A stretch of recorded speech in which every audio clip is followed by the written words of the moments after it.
Buenos días, Dios me los bendiga a todos, un abrazo para todos. Bienvenida allá nuestra querida hermana, a ella es la mamá de Indira, que nos vino a visitar. Dios la bendiga, qué bueno verla aquí en la iglesia. Bienvenida. Voy a poner este tiempo en manos del Señor, que ya está puesto, ¿no? Pero dice así que como para que a uno se le pase un poquito el nervio. Amado Señor, quiero darte gracias por tu gracia sobre mi vida para poder estar aquí en esta hora, Señor, trayendo esta porción de tu palabra que tú me has dado. Señor, te doy gracias porque tú has sido bueno, porque eres bueno y porque serás bueno, Señor. Gracias. Te alabo por cada uno de mis hermanos que están aquí presentes en la mañana de hoy, Señor. Y Espíritu Santo de Dios, te pido que obres en mí y obres en cada uno de mis hermanos y en aquellos que nos están viendo por las redes, Señor, para que tu palabra haga el trabajo para el cual fue escrita, Señor. En el nombre de Jesús. Amén. Escogí el libro de Job para traer el mensaje del día de hoy, que he titulado, para los que lo vieron en las redes, Te quiero ver, te quiero ver. ¿Cuántos quieren ver al Señor? Yo siempre quiero ver al Señor, siempre. Voy a leer en Job, en el capítulo 42, en la Nueva Traducción Viviente, del versículo 1 al 6. Me voy a poner un poquito más para atrás. ¿Cómo hago para que esa luz no me... más para atrás? Ok, vamos a leer. Entonces Job respondió al Señor: sé que todo lo puedes y que nadie puede detenerte. Tú preguntaste: ¿quién es este que pone en duda mi sabiduría con tanta ignorancia? Soy yo, dice Job, y hablaba de cosas de las que no sabía nada, cosas demasiado maravillosas para mí. Tú dijiste: escucha y yo hablaré. Tengo algunas preguntas para ti y tendrás que contestarlas.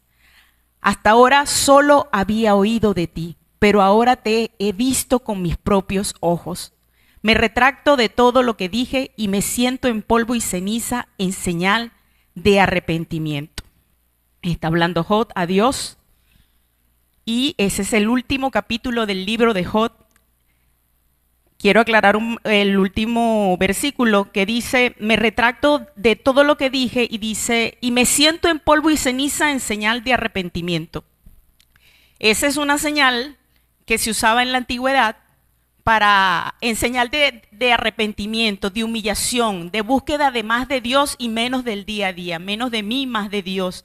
En momentos de duelo, en momentos en que se quería demostrar una profunda tristeza y dolor de alguna prueba fuerte, y significaba vestirse de cilicio y ceniza, y era visible a todas las personas en el momento en donde se encontraba esa persona que estaba pasando por eso significa esa frase que está allí.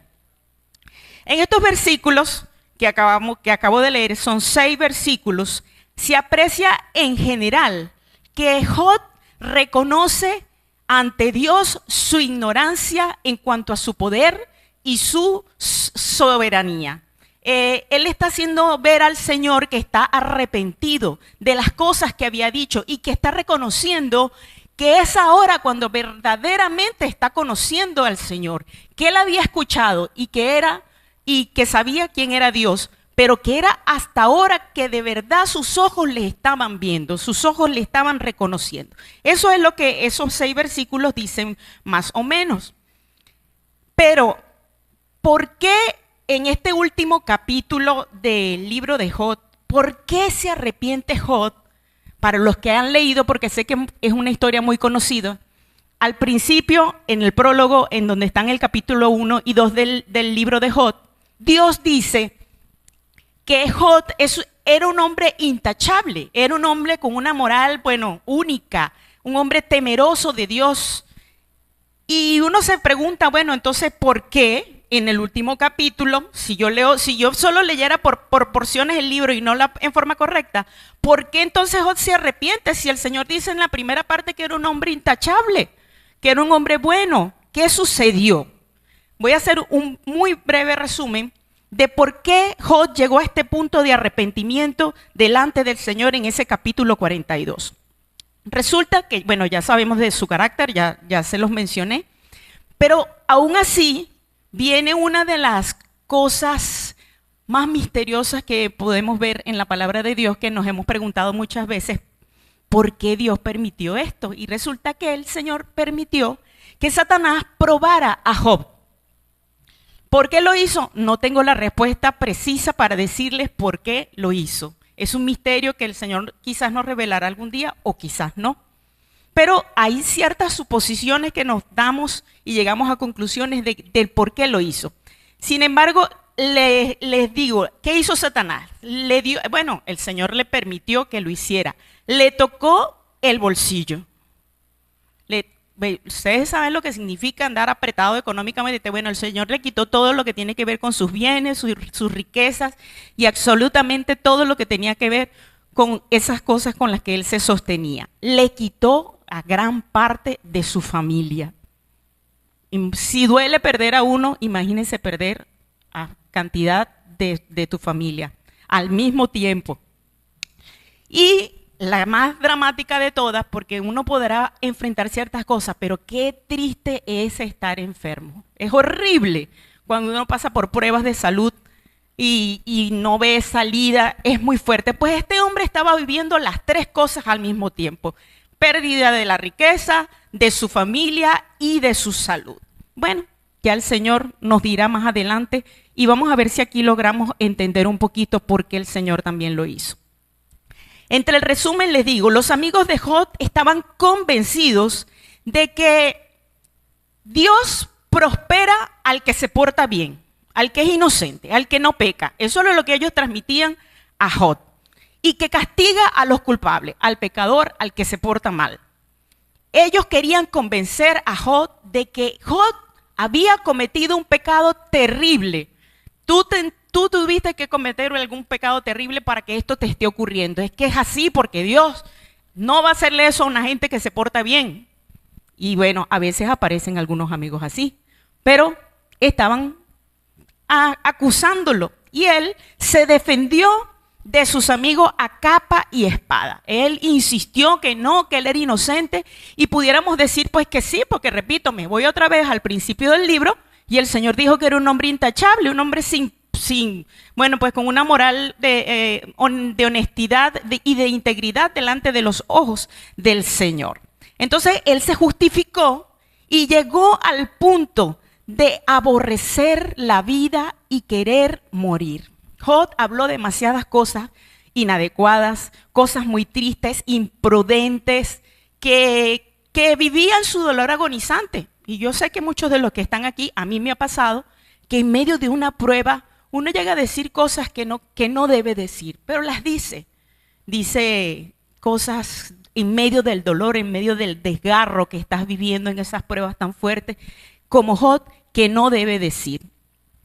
Y incluso él llega a dudar, en la parte central del libro, él llega a dudar de la bondad y de la justicia de Dios, del justo juicio del Señor sobre el mundo. Llega a acusar a Dios de que definitivamente Él no obra con justicia con la humanidad. El dolor de Job era tal que aun cuando era un hombre temeroso de Dios, eso le sucedía. Y resulta pues que vemos que así como a nosotros también nos ha pasado, a mí me pasa. Yo estoy hablando desde mi espacio. A veces nos volvemos una montaña rusa con las emociones. Y aunque adoramos a Dios, y aunque alabamos a Dios y lo reconocemos como nuestro más poderoso y único Dios, resulta que cuando estamos pasando una prueba, cónchale, pero Dios, pero bueno, imagínese Job pasando por aquella tremenda prueba, cómo se encontraba a nivel de sus emociones.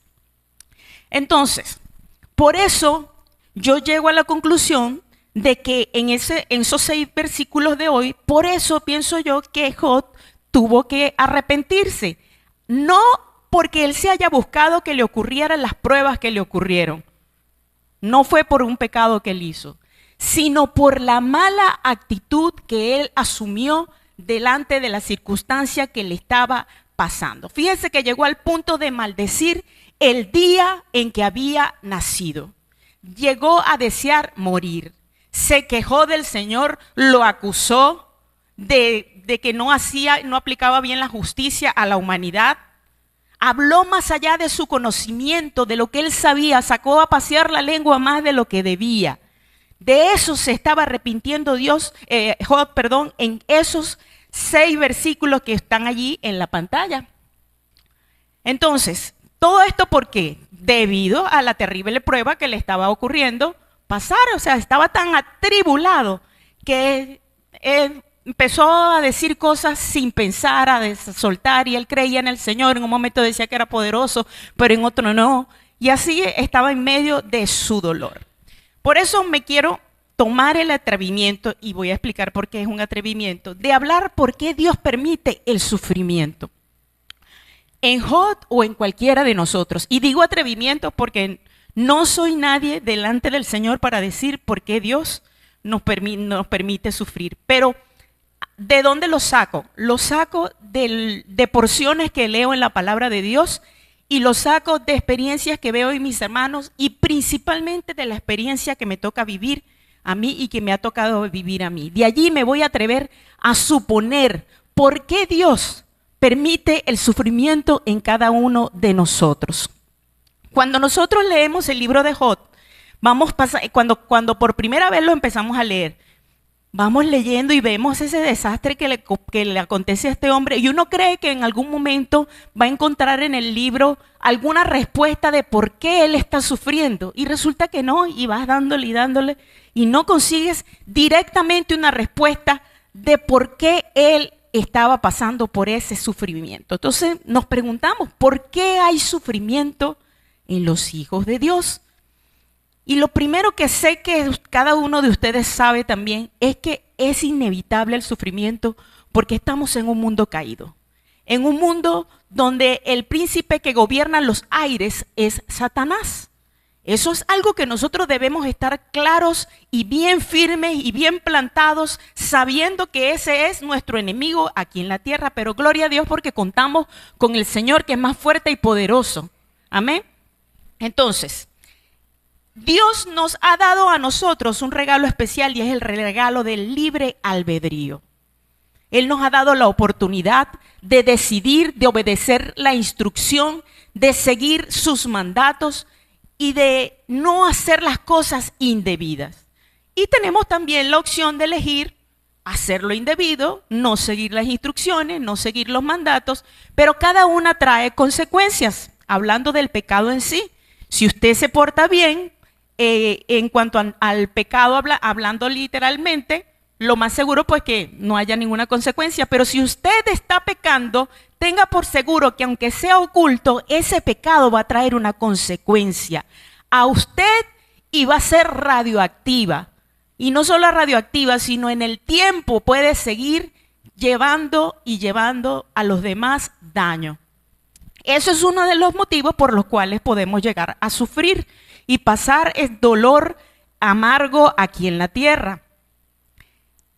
También cuando otras personas cometen pecados, nosotros podemos llegar a sufrir por culpa de un familiar, por culpa del esposo o de la esposa, o por culpa de un compañero de trabajo, o por culpa de un vecino, por un pecado de alguien. Nosotros podemos llegar a pasar por un dolor y un sufrimiento muy fuerte, que a veces nos invade y nos pone en esa montaña rusa que les acabo de decir. Pero ¿qué pasa, hermanos, cuando ese sufrimiento no es provocado por el pecado ni mío ni de otra persona? ¿Qué pasa cuando nos cae encima la montaña, cuando nos cae encima la piedra, con una situación difícil como una enfermedad terrible, como la pérdida del trabajo, como el perder un familiar, el tener una tribulación fuerte que nos angustia, que nos aprieta el alma, que nos ahoga, que nos carcome? Hay situaciones que llegan en la vida que son difíciles y muy dolorosas y no las buscamos nosotros. En la Biblia nosotros vamos a encontrar algunos motivos que pudieran aclararnos y darnos un poquito de más de luces de por qué, pero ¿por qué Dios entonces no nos ayuda? ¿Qué pasa? ¿Dios acaso se ha descuidado en medio de esas circunstancias cuando estamos pasando esas pruebas? Cuando Job pasó esas pruebas, y les digo que no. Aunque nosotros estemos pasando por una prueba sumamente difícil, hermano, crea con toda seguridad que en su momento Dios le va a mostrar su propósito. Siempre va a quedar una enseñanza cuando nosotros nos proponemos a ver a Dios en medio de la prueba. Siempre va a quedar algo que nos va a formar, siempre va a quedar algo que nos va a hacer crecer. Crea en el propósito de Dios en medio de su prueba. Por ejemplo, Dios puede estar permitiendo que alguien esté pasando un desierto, una frialdad espiritual, sentirse de que no siento nada, no tengo ganas de ir a la iglesia, no tengo ganas de orar. Hablan de Dios y yo soy cristiana y voy y hasta me siento, pero no sé. Pero resulta que Dios es capaz de hacernos pasar por circunstancias como esas y llegarnos a hacer tocar fondo, que es la parte más difícil, y sufrir al punto de que nuestra escapatoria y nuestra salida sea buscar a Dios. En el Salmo 119, 67 dice: antes que fuera yo humillado, descarriado andaba, mas ahora guardo tu palabra. Fíjense, el salmista fue humillado, tocó fondo, llegó al llegadero, de ahí para abajo no podía más. Fue humillado. ¿Por qué? Porque andaba descarriado. Y llegó y fue humillado. Pero ahora guardo tu palabra. Ese dolor que estaba atravesando, esa sequedad que estaba atravesando, esa angustia que estaba atravesando, lo hizo volver al Señor. Eso es una forma de por qué Dios permite a veces que suframos. Todo tiene propósito en las manos del Señor. Están también aquellos casos en los que Dios nos está disciplinando. Y yo pudiera meter a Job allí, y vamos a ir comprendiendo en el camino también por qué. Disciplinándonos porque a veces el Señor necesita, como un padre corrige a su hijo, corregir cosas que hay en nuestro corazón, en nuestra conducta, en nuestro temperamento. Y en el mismo Job, en el capítulo 5, del 17 al 18, dice: cuán dichoso es el hombre a quien Dios corrige. No menosprecies la disciplina del Todopoderoso, porque Él hiere, pero venda la herida. Golpea, pero sana con sus manos. Qué maravilloso. Es como un padre. Yo he visto, por ejemplo, a mi sobrino que sus padres lo corrigen, pero él va por consuelo a ellos mismos. A ellos mismos. Ellos lo corrigen y se abraza a ellos para que lo consuelen. Así es nuestro Padre también. Nos disciplina, ¿verdad? Para corregirnos, para formarnos, para moldearnos, pero nos venda la herida y nos sana con sus manos.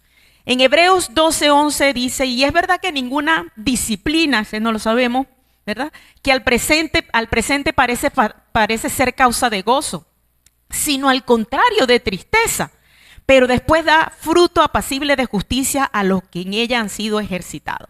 El que pasa por una prueba y aprovecha ver en medio de la prueba la obra de Dios en su vida, luego ve frutos apacibles de justicia en su vida, porque crece, porque se forma, porque se vuelve más maduro, porque se vuelve más firme en las cosas del Señor.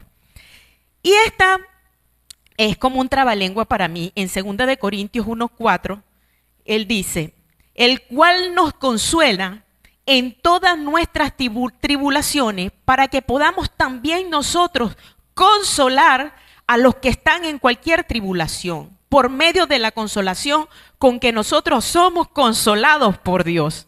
Es decir, Dios nos permite pasar por prueba, y me ha pasado y mucho, para que después yo ayude a otro a atravesar esa prueba y le sea más fácil. Y yo tenga palabra para decirle: mira, esto es así, así, y el Señor te puede ayudar, y el Señor te puede fortalecer, y el Señor te puede sacar de eso. Pasamos prueba porque el Señor nos está entrenando, hermanos.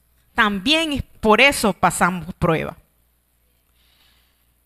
Y esta que viene a continuación, de por qué el Señor permite que suframos. Esta me encanta. Está en Juan 9 del 1 al 3, y dice: mientras caminaba Jesús, vio a un hombre que era ciego de nacimiento. Rabí, ¿por qué nació ciego este hombre? Le preguntaron los discípulos. ¿Fue por sus pecados o por los pecados de su padre? No fue por sus pecados ni por el pecado de sus padres. Fue para que todos vieran el poder de Dios en él. Dios nos permite pasar por pruebas, porque a través de esa prueba nosotros vamos a poder ver el poder y la gloria de Dios. Y eso es lo que el Señor está buscando en medio de pruebas tan difíciles a través de algunas personas. A veces nosotros nos impactamos de ver a personas fortalecidas en el Señor en medio de una situación, una enfermedad terminal. Y nosotros con un problemita en la casa nos volvemos un 8. Y resulta que hay una persona que está en cárcel, que está terminando en sus últimos minutos, está más fortalecida que nosotros en alguna circunstancia. Dios muestra su gloria en medio de la tribulación para ayudar también a que otros puedan. Ese pasaje que está ahí sigue haciendo su trabajo, sigue mostrando la gloria de Dios, sigue mostrando su poder en la actualidad y lo va a seguir haciendo. Entonces, lo más importante de comprender de por qué Dios permite que los santos, que sus hijos sufran. Ya dije que primero entender que estamos en medio de un mundo caído y que no vamos a dejar de sufrir. Tampoco es que todos los días vamos a andar en sufrimiento, porque yo tengo también días hermosos y días en los que glorifico al Señor porque me siento tan gozosa de todo lo que me da, y yo sé que ustedes también. Pero vivimos en un mundo en donde el Señor nos ha advertido que en el mundo tendremos aflicción, pero que confiemos que Él ha vencido al mundo y que Él nos ha dejado las armas necesarias y las herramientas necesarias para estar gozosos y fortalecidos aún en medio de la prueba. Dios quiere formar nuestro carácter, Dios quiere formarnos a través de su Espíritu Santo. Él quiere que no sean las emociones las que estén arriba, sino que más bien sea el fruto del Espíritu el que salga a fluir cuando estemos en medio de la tribulación, cuando estemos en medio del sufrimiento, cuando estemos en medio del dolor. Es el fruto del Espíritu de Dios es el que debería de estar allí arriba, haciéndonos sentir agarrados de la mano del Señor. Vivimos en un mundo extremadamente complejo. Y el Señor pues nos ha mostrado todo cómo funciona, de difícil, y todas las maravillas que el Señor es capaz de hacer en medio de ese mundo complejo. Pero en estos momentos, y quién sabe hasta cuándo, solo Dios sabe, porque yo estoy esperando también que el Señor venga. Por ahora no estamos preparados, el mundo no está diseñado para dejar de sufrir, pero sí está preparado para dejarte la herramienta y la salvación de Cristo Jesús para enfrentar lo que vivimos en medio del sufrimiento. Muchas veces es en medio del sufrimiento, y ustedes me dirán si sí o no, que buscamos a Dios. Es muchas veces cuando la tuerca se aprieta que nosotros estamos en intimidad con el Señor. Que estamos ahí agarraditos y caminamos y vamos haciendo cualquier cosa, y Señor te pido, y Señor te alabo, y Señor te glorifico, y quiero buscar del Señor, y quiero congregarme, y voy al culto de oración porque estoy en medio de la tribulación. Se fijan, a veces el Señor permite eso para tenernos cerquitas, para que salgamos fortalecidos y para que le conozcamos de formas maravillosas que cada uno de los que estamos aquí todavía nos falta conocer. Las cosas maravillosas que Dios es capaz de hacer en nuestras vidas. El Señor anhela que así como Job le buscaba, le entendí, quería la explicación, Él quiere que nosotros también le busquemos, le conozcamos, para que le amemos cada día más. El Señor está esperando que nosotros le busquemos, le veamos más allá, que confiemos en Él y en su poder. Porque Dios, hermano, yo sé que ustedes lo saben, es poderoso y soberano. Poderoso y soberano. El Señor es poderoso y soberano. Uno lo repite a veces así como en automático, pero son dos palabras que lo describen totalmente. Poderoso y soberano. Voy a leer de nuevo los 3 primeros versículos de hoy que están allí en la pantalla, y dice: entonces Job respondió al Señor: sé que todo lo puedes y que nadie puede detenerte. Tú preguntaste: ¿Quién es este que pone en duda mi sabiduría con tanta ignorancia? Soy yo. Y hablaba de cosas sobre las que no sabía nada, cosas demasiado maravillosas para mí. Job respondiéndole al Señor. Y en esos versículos vemos cómo Dios tiene la capacidad de poner en práctica su santa voluntad. Él tiene el poder ilimitado para hacer conforme Él haya resuelto hacer, en el momento que Él quiera, como Él lo quiera. Nadie puede disuadirlo, nadie puede obstaculizarlo. Dios es Dios y va a ser conforme a lo que Él haya decidido hacer, porque es Él quien conoce a detalle todo lo que hay alrededor de nuestras vidas. En su palabra, en Isaías 46, 9, 10, Dios dice: acordaos de las cosas pasadas desde los tiempos antiguos, porque yo soy Dios y no hay otro Dios y nada hay semejante a mí, que anuncio lo por venir desde el principio y desde la antigüedad lo que aún no era hecho. Que digo, mi consejo permanecerá y haré todo lo que quiero. Dios le muestra a Job que tiene el control de todo, de cada detalle de la humanidad, de cada situación. Dios tiene el control del universo, del cosmos, de lo que nosotros no alcanzamos a saber ni cómo se llama, ni dónde queda. El Señor tiene el control de absolutamente todo. ¿Y qué estaba pasando? Que Job hablaba desde su parcela. Entonces él desde su parcela, él decía, no, porque Dios no hace esto, o porque no hace esto de esta manera, o porque hablaba, y así a veces somos nosotros, hablamos desde nuestra parcela, no solo de Dios, sino de muchas cosas. Y él no tenía la visión suficiente como la tiene Dios para saber cuál era el propósito en medio de lo que él estaba haciendo. Entonces vemos que a veces Dios hace cosas que a nosotros nos puede parecer injustas, pero nosotros tenemos que verlo desde un punto de vista que no alcanzamos a tener, y es desde un punto de vista aún mayor que nosotros no lo tenemos. Nuestra mente es muy finita, nuestro ser es muy infinito para entender la obra y la majestad de Dios en medio de todo esto. Y esta parte que viene a continuación está titulada como la prédica y es Te quiero ver.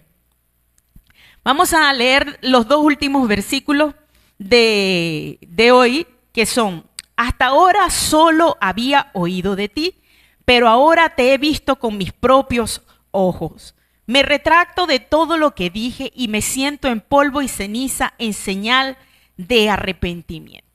Vemos a un Job, repito, arrepentido, respondiendo con humildad, comparando su anterior conocimiento que tenía con el que está teniendo en la actualidad, y se siente lleno, se siente poderoso, se siente feliz, porque lo que él está viendo en la actualidad es mucho más grande, es superior al conocimiento que tenía anteriormente. Y en ese instante no había dejado de tener las pruebas que tenía, las seguía teniendo, pero estaba reconociendo que Dios era superior a ese Dios que él anteriormente había conocido. O sea, toda esa prueba que Dios permitió le hicieron ver a él la majestad y el poder del Señor. Así que ver a Dios significa tener un verdadero conocimiento de Dios. Conduce a la humildad, como vemos en esos versículos. Conduce a depender de Dios. Cuando nosotros nos humillamos en dependencia al Señor, las cosas se ven desde una perspectiva diferente. Ver a Dios, hermanos, significa que nuestro corazón esté conforme a lo que Dios quiere para nuestras vidas, a recibir con humildad lo que Él está permitiendo en nuestras vidas. Ver a Dios nos transforma. Cuanto nosotros más veamos a Dios en medio de las circunstancias que nos están pasando, personales, situación país, en el trabajo, en una enfermedad, en una circunstancia. Mientras más aprendamos a ver a Dios más de cerca, Señor, ¿por qué me estás permitiendo pasar esto? Más el Señor se va a acercar a nosotros y nos va a mostrar su gloria, su poder y su sabiduría. Cuando Job fue honestamente al Señor, eso era lo que el Señor estaba esperando, que él fuera con humildad, como fue. Yo quiero que sea Dios quien me explique. Quiero que sea Él el que me diga. Eso es lo que Dios está esperando también de cada uno de nosotros. Que nosotros vayamos en humildad a buscarle, en oración. Señor, necesito de ti, muéstrame tu poder, muéstrame tu verdad en medio de este problema, acercarnos a Él. Eso es lo que Él está esperando que nosotros hagamos. Acudir a Él en medio del sufrimiento, verle desde cerca. Y hermanos, ya para ir concluyendo, lo que realmente quiero dejarles como mensaje es que habrá veces en las que vamos a atravesar pruebas. Y quizás ya algunos de ustedes han pasado por pruebas muy difíciles en su vida alguna vez. Habrá veces en que estaremos atravesando el sufrimiento desgarrador, no una prueba sencilla que es fácil de soportar. Hay pruebas desgarradoras realmente, en las que uno piensa que es mejor que se lo trague la tierra a uno, porque uno no las quiere vivir, uno no las quiere pasar, uno no está preparado, no fuimos diseñados para esto. Fuimos diseñados para vivir la gloria de Dios y sus bendiciones, pero mientras estemos aquí, esas cosas pueden llegar a pasar. Pero no debemos olvidar, debemos recordar de que Dios es soberano. De que así como decía la semana pasada la predicadora María Margarita, decía que no se duerme el que te guarda. Que de dónde vendrá nuestro socorro. Nuestro socorro viene de Jehová que hizo los cielos y la tierra. Es allí donde debe estar puesta nuestra mirada en medio del dolor, en medio de la angustia, en medio de la desesperación, en medio de la impotencia. Es allí donde debe estar puesta nuestra esperanza, no en medio del problema. El problema está allí, pero no me puedo quedar estancado ahí. Tengo que buscar al norte, ver al frente, alcanzar la meta, que es el Señor, conocerle, verle, de que nuestro conocimiento crezca. Que nosotros, aun cuando estemos en momentos de crisis, que aun cuando estemos en momentos de desesperación, no lleguemos al punto de acusar más bien al Señor, sino de alabarlo, de glorificarlo. Que no pensemos que Dios nos está castigando. Que no pensemos que porque yo sirvo en la iglesia y tengo tantos años sirviendo, ¿por qué me está pasando esto a mí? Porque ninguno somos nada. Somos sus hijos amados y su misericordia está con nosotros cada día, su amor, su justicia. Él sabe cómo actúa con cada uno de nosotros. No es que el Señor la agarró conmigo. Al contrario, es Él el que está cerca de mí en medio de la prueba. Debemos ser humildes y aún en medio del dolor y de la desesperación acudir a Dios así como lo hizo Job. Él quería que su Dios le explicara y su Dios le explicó.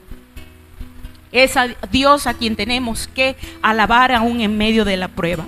Les quiero dejar en Habacuc 3:17 al 19, por todo lo que estamos viviendo en la actualidad, porque sé que no porque sea de un bando o de otro, pero nos duele lo que está pasando en nuestra situación país. No queremos ver sufrimiento, no queremos ver dolor, queremos ver un pueblo unido, queremos ver un pueblo que confíe en Cristo, un pueblo que no sea enemigo uno del otro, sino que estemos unidos en amor, en respeto. Eso es lo que queremos.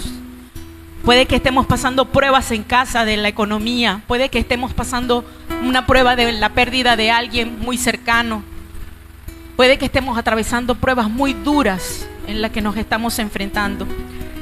Pero en Habacuc 3:17-19 dice: aunque la higuera no florezca ni en las vides haya fruto, aunque falte el producto del olivo y los labrados no den mantenimiento, y las ovejas sean quitadas de la majada, y no haya vacas en los corrales, con todo yo me alegraré en Jehová, y me gozaré en el Dios de mi salvación. Jehová es el Señor, es mi fortaleza, el cual hace mis pies como de ciervas y en mis alturas me hace andar.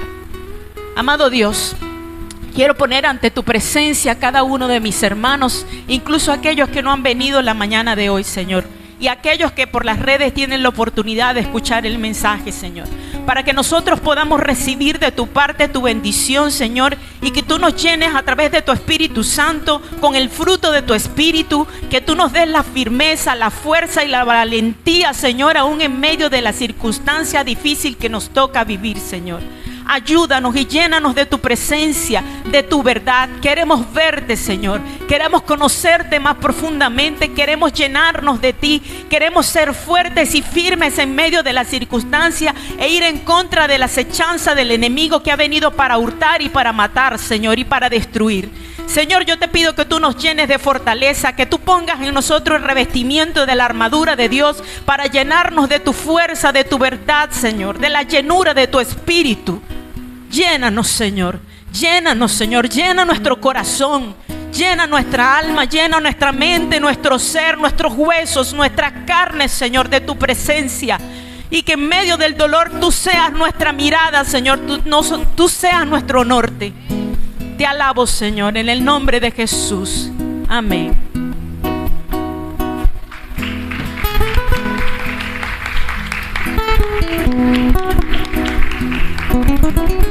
Dios da una palabra, puedes creerla con el alma, porque su fidelidad nunca falla, porque Él no se limita ante humanas circunstancias, y si Él dijo que lo hará,